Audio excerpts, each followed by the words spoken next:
আলোকেই হয়তো করেছে। আর হলো আরেকটা ব্যবসা বাণিজ্য করতে গেলে ঋণ নিতে হয়, কিন্তু ঋণটা পরিশোধ করাটা মানে যথাসময়ে পরিশোধ করাটা হলো দরকার। সেই জায়গায় আমি মনে করি যে আম যে সমস্ত নেতৃবৃন্দরা ঋণ নিয়েছেন সেটা পরিশোধ করবে, এটাই তাদের কাছ থেকে আমার প্রত্যাশা। আরেকটা ব্যাপার হলো যেটা আপনি বলছেন যে জামাতের আমির জামাতের আমির যে কখন কি করে, এই যে হাসিব ভাই হাসিম ভাই না, উনি যে বললেন জামাতের আমির একদম ডাক্তারে, তাই ডাক্তার ইঞ্জিনিয়াররা যদি পলিটিশিয়ান কিংবা রাজনীতিবিদ হতেন তাহলে ডক্টর ইউনূস এভাবে ফেল করতেন না। উনি তো ডক্টর, মানে উনি তো নোবেল লরিয়েট।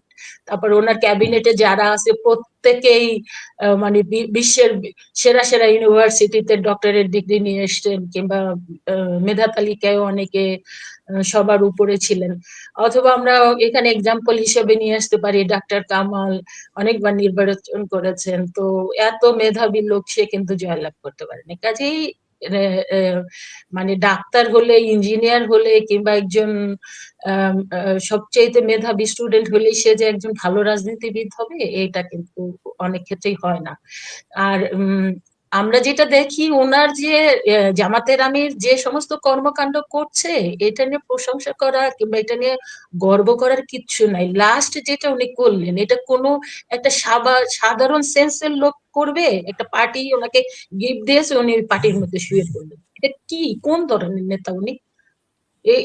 এরা হবে আগামী দিনে প্রাইম মিনিস্টার? এই ধরনের সেন্স নেই, আর এদের নিয়ে আমরা আলোচনা করছি। মিনিমাম সেন্সটুকু জান নাই। তারপরে নারীদের নিয়ে উনি যে ধরনের কন্টিনিউ যেসব কথা বলে যাচ্ছেন, এই লোককে নিয়ে তো আমি কোনো কথাই বলতে চাই না, কারণ আমার জীবনের শ্রেষ্ঠ সময় আমি নারীদের নিয়ে কাজ করে করে করে করে একটা জায়গায় মানে এখনো আমি মনে করি জীবনের শেষ সময় পর্যন্ত যতদিন বেঁচে থাকবো নারীদের নিয়ে কাজ করছি। সেই নারীদের নিয়ে উনি যেসব ধরনের একের পর এক কথা বলছেন, নারীদেরকে আমরা এত কষ্ট করে মানে একটা জানেনই তো, একটা পিছানো জনগোষ্ঠীকে সামনের দিকে নিয়ে আসতে হলে তাদের পিছনে কত এফোর্ট দিতে হয়, যেটা শহীদ রাষ্ট্রপতি জিয়াউর রহমান দিয়েছিলেন। তিনি মহিলা বিষয়ক মন্ত্রণালয় করেছিলেন, তিনি প্রশাসনে, তিনি আনসার, বিডিবি, বিভিন্ন জায়গায় নারীর ক্ষমতায়ন করে তিনি সম অধিকারের কথা বারবার করে বলেছেন। তারই ধারাবাহিকতায় দেশনেত্রী বেগম খালেদা জিয়া ম্যাট্রিক ইন্টারমিডিয়েট পর্যন্ত অবৈতনিক শিক্ষা ব্যবস্থা, তারপরে উপবৃত্তির ব্যবস্থা করার কারণে আপনি দেখেন ম্যাট্রিক এবং ইন্টারমিডিয়েটের ছাত্রর চাইতে কিন্তু ছাত্রীর সংখ্যা বেশি। তা এইভাবেই তো আমরা ধাপে ধাপে আসবো। তারপরে আমাদের চেয়ারম্যান, আপনাদের দলের লোকজন আবার নারীদের বোরকা খুলে ফেলতেছে, পেটিকুট খুলে ফেলতেছে। অবশ্যই বোরকা খুলে দেখবেন, আজকেই দেখেন এই যে নাহিদ ইসলামের ওখানে এক নারী বক্তব্য দিয়েছে, যে বলেছে হাদির বোন। এখন কিন্তু সোশ্যাল মিডিয়া ভাইরাল যে হাদির ওয়াইফ করেছে, অস্বীকার করেছে যে হাদির বোন না। আর এটা তো পৃথিবীর সব জায়গায় আছে, ইভেন আমরা পাসপোর্ট করতে গেলে আমাদের কিন্তু সমস্ত কিছু করে অন্তত পক্ষে মুখটা খুলে তারপরে করতে হয়।